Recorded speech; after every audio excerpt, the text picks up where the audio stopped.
Good morning, folks. Good morning, Israel. I was waiting here for YouTube to make my 1 minute short available so I could post it on Facebook, but I guess my title is a little too hot, so they're going to censor it. It showed up on my phone app, but it doesn't show up on the computer. It's kind of awkward. But Paul Pelosi assaults a visitor to his home. Both men were naked. And Paul Pelosi had the hammer first. At least as I read the report, Pelosi had the hammer first. And his guest, his visitor, took the hammer away from him and used it on him. So I don't know if we have a lover spat or if maybe this was a male prostitute that he had engaged and it went haywire. I don't know.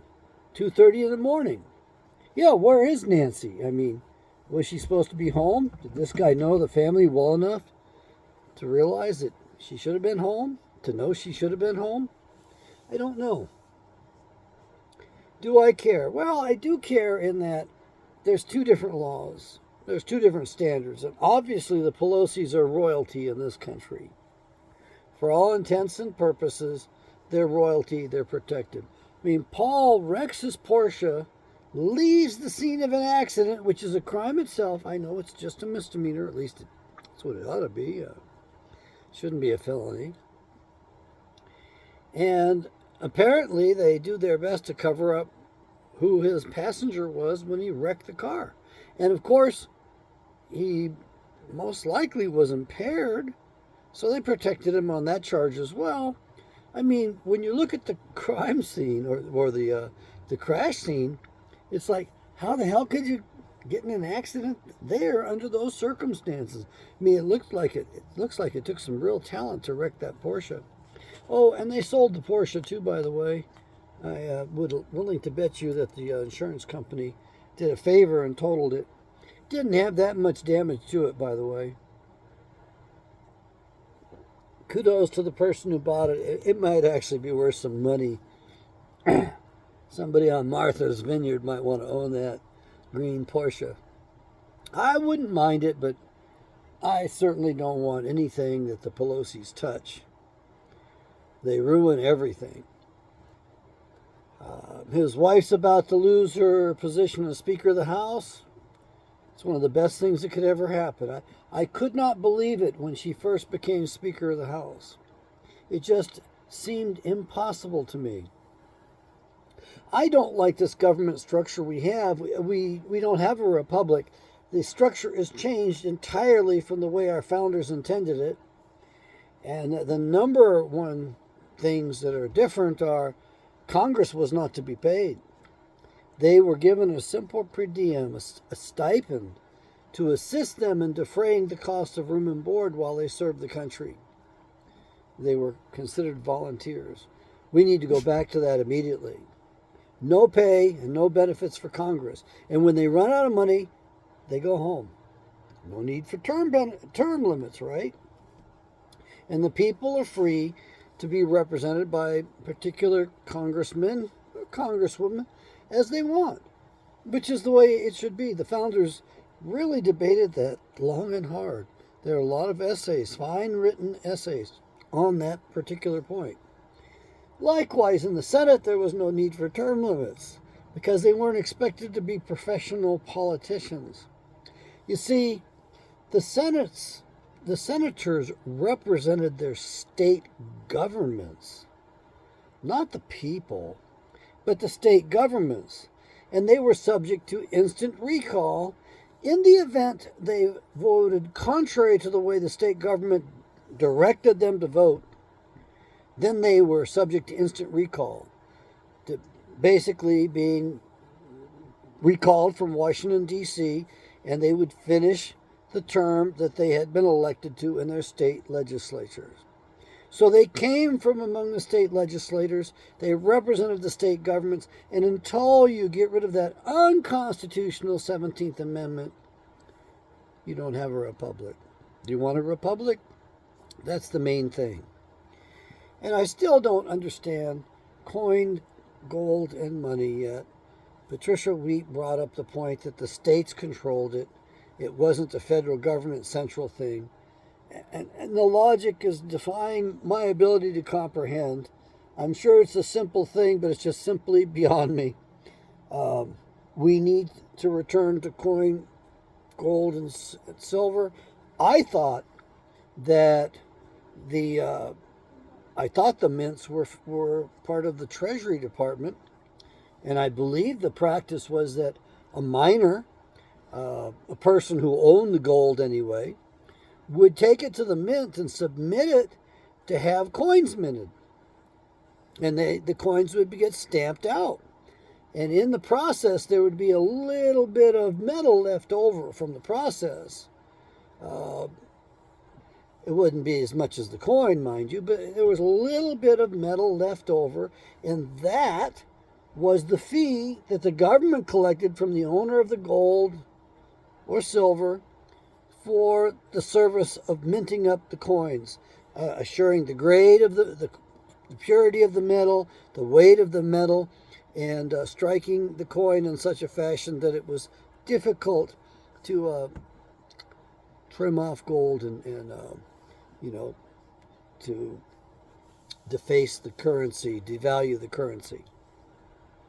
And there's a specific name for that, and I don't remember. It's a name that's not common in the vocabulary. But that was one of the main ways that the federal government was funded. The main way were tariffs and duties at the border. George Washington put those in at a full 30%, and we need to go back to that. Yeah, I know it means goods are going to cost more in the country, but it also means the playing field gets leveled. There's no more income tax, no more need for it. So the playing field is truly leveled, and a man gets to keep his daily wages, whereby he supports himself and will not have to become dependent upon the public dole. Yeah, that's what the founders argued and said back then. And I read that a long time ago. I'm amazed I remember that stuff. The big report on Diesel. My last dog's name was Diesel. The problem is that diesel is becoming scarce, and this is by design. If you want to increase the production of oil in this country and minimize the impact on the environment from possible oil spills or marring up the land because you got bulldozers running over on it, you can do it quite easily. You just have to drill one well, re-drill one well in Alaska, and then that pipeline will be full all the time for 1,500 years of oil from the one well in Alaska. Now, that would necessitate building probably a little bit more pipeline. And that way it's a closed system and sealed up, and it's real safe. Of course, that oil doesn't supply the United States, but it's 20% of our national use. That oil would be deferred on the open market to the refinery, which was designed specifically to refine that crude, and that would be in Asia. And that would just take a world of pressure off this market. We do need to go to free trade in a certain sense. We need the markets to be free and not be regulated. This central government is totally a sham. It impairs our freedom. It impairs the people. It's horrible. It is the enemy. And of course, every day goes by, people are waking up more and more to the fact that our central, federal, communist government is the enemy of the people. And that's going to become apparent in short order as more of you die. That's what it's going to take for your dumbasses to wake up. More of you are going to have to die. And by the way, the elite are more than happy to oblige you. They're going to wake you up, all right. And they're working together with China. And of course, China helped build that bioweapon and helped unleash it on the whole world.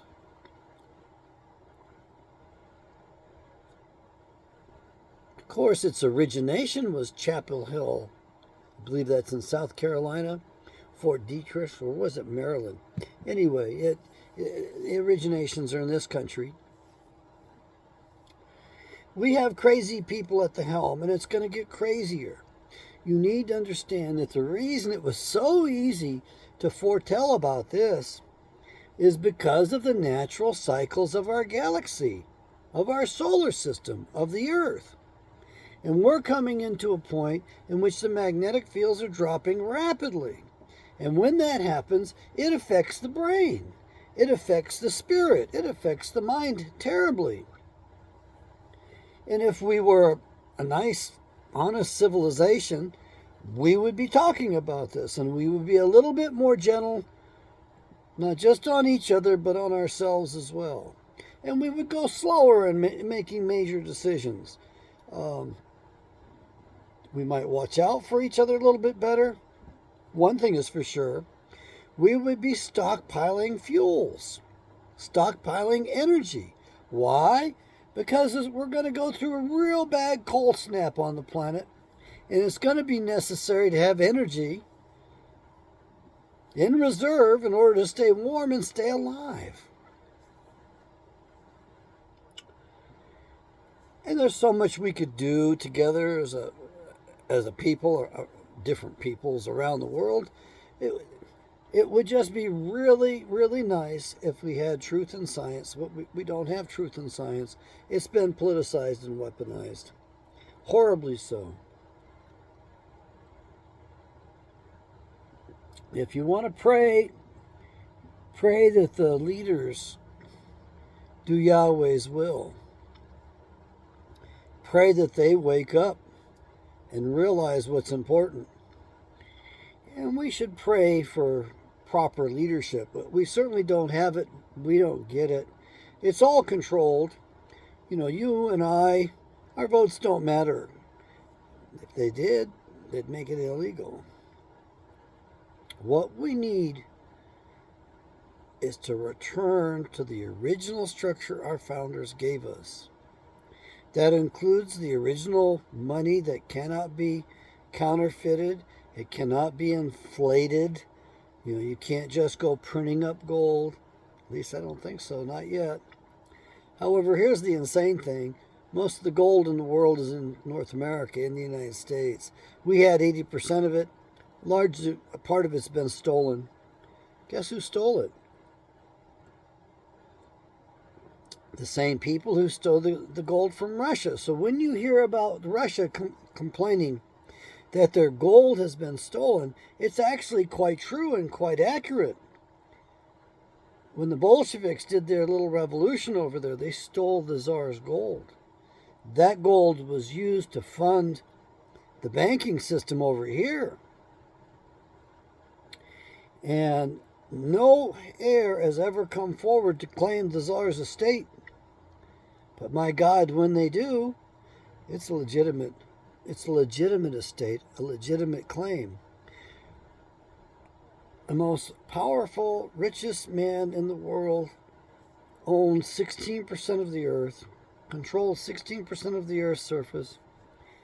At the turn into the 20th century, from 1899 into 1900.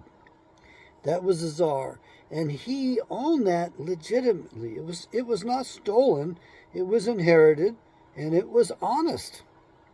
Now, this last century, going from 1999 to the year 2000, which is going into the 21st century in which we are, the richest man in the world, so we're told, owned 51%.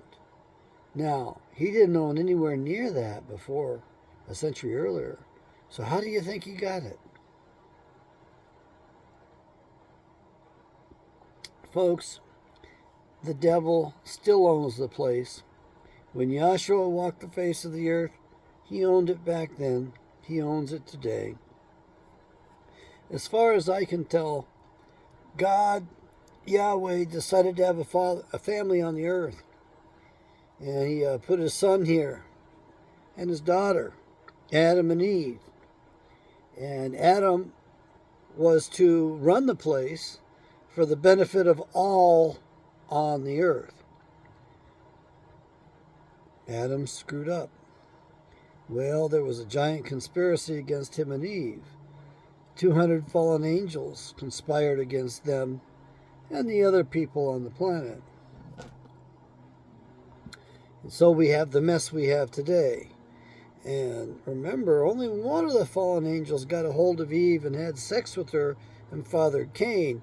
You still got 199 other fallen angels that went off and did their mischief. So it's a bigger problem than what you think.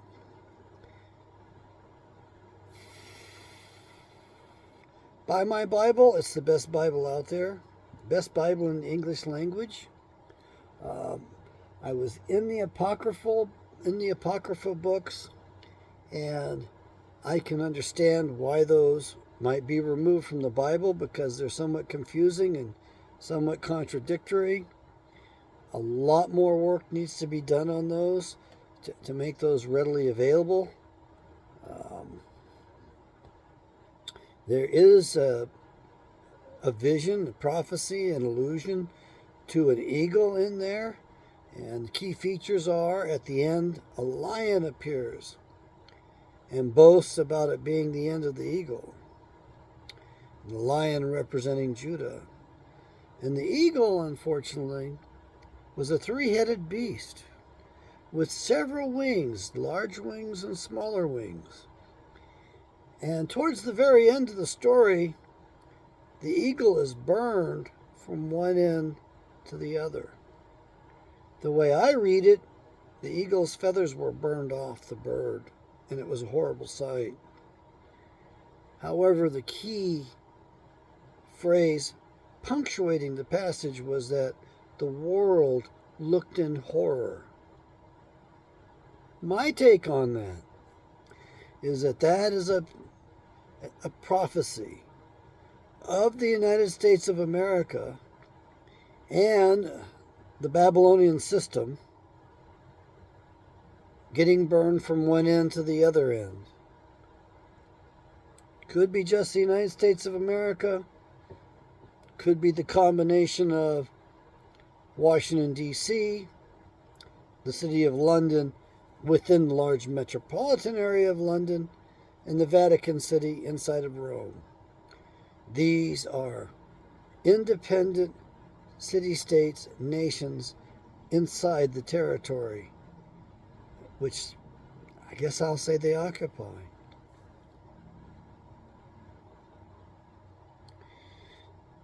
There's one head that stays asleep in the eagle, and it's the biggest head.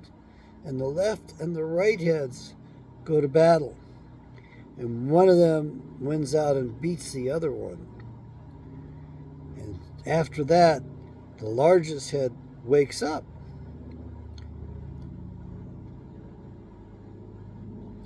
It's quite a story. You ought to read it and check it out.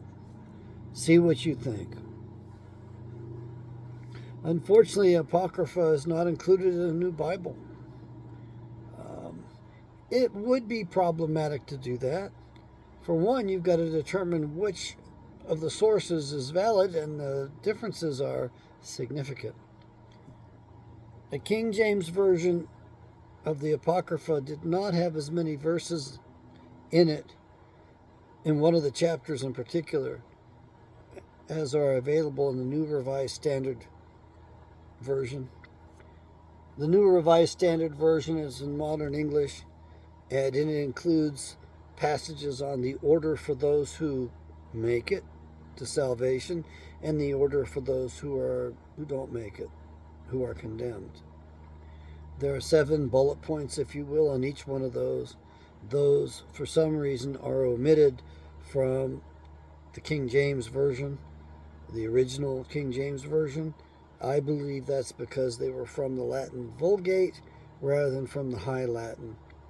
So in other words, they substituted sources, substituted books, thereby depriving the people of a large part of the meaning on that. I don't think they could get away with that in the Bible proper that turned out. but I still think that I want an Apocrypha modern version that's somehow certified, that has good sources. What do I want for you? I want you to stock up on medicines, food, water, ammunition, get your affairs in order, and be prepared. Things are going to change here probably rather rapidly. The government in the United States of America is being rather immature. I don't even consider it our government. The only adult in the room appears to be Putin, at least on the big stage. And I think this fellow from Hungary is also very mature as well and rational. I think that the German people have made some pretty bad errors in this whole thing, their leadership. I think the people that are running the shows in all of these countries are related, and I think they're all being controlled to bad ends. I think the push is on to genocide as many people across the planet as possible, to knock us down in size, to knock our numbers down, not merely so that we're easier to manage, so that when we go through the big event, that there will be less of us surviving it, less of us on the other side for the evil ones to manage. I believe they've dug in before, and they've survived probably a half a dozen of these Earth ages. And so they've come out on top for a long time. But if you folks would read the Bible and get active in talking to one another, you might be able to realize who the bad guys are and who the good guys are. Name of the channel is Awakening Israel. The purpose, the mission of the channel is to awaken brothers and sisters in Israel. These are the descendants of Israel the man, not associated with that postage stamp of a country over there, which is basically a territory, and it really isn't named properly. They pulled off the biggest identity theft in history. They're pretending they're the chosen ones. They're pretending they're God's, the apple of God's eye. They aren't. They actually come from the evil ones, and their gods are Baal, Baal, and there's some other names for those that are pretty common. However, what's really interesting is that the symbol for their gods, Moloch is the word I was looking for. The symbol for Moloch is the same symbol that ancient Caesarea fought under, which is the same symbol that the Ukrainians are subtly using on their flags and especially on their military insignia. So they're fighting under the symbol for the old Khazarian Empire. Okay, these are a sociopathic, warring people. They love war.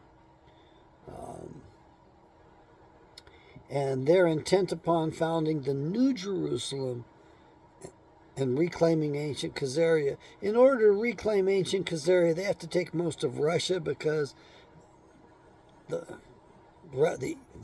that's the large part of their original territory. You see, the Ukraine is just maybe a fourth, maybe as much as a third of the original land mass of Khazaria.